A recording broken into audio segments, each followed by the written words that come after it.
Hello, Assalamualaikum dan selamat petang. Saya sedang berada di Coral Beach Resort dan ini adalah vlog untuk anda pada kali ini daripada Ilham Fly Studio.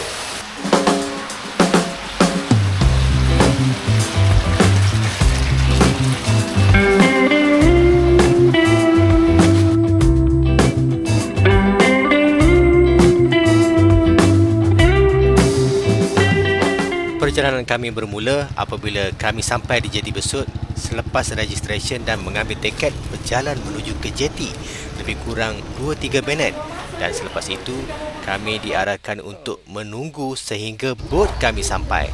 Masing-masing excited dan ini adalah part yang paling susah, iaitu untuk menaiki bot. Perjalanan kami lebih kurang 20 minit untuk sampai di Jeti Barat, sampai di Coral Beach Resort.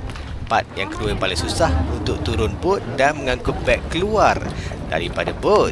Apapun, Coral Beach Resort menyediakan portal ini yang memudahkan kami.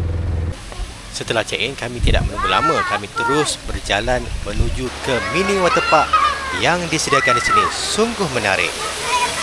Kita sedang berada di waterpark Coral Beach Resort.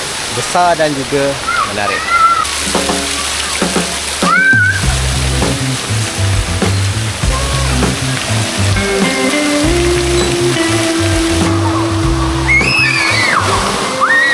Selain itu, sudah tentu aktiviti pantai akan menjadi pilihan utama. Anda juga boleh berkayak di sini dan juga diving.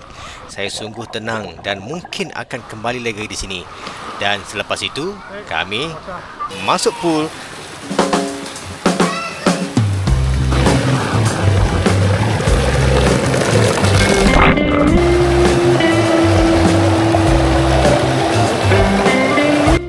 Dengan fasilitas yang cukup baik, suasana laman yang indah, saya ucapkan terima kasih kepada Coral Beach Resort yang memberikan percutian untuk sekeluarga kami.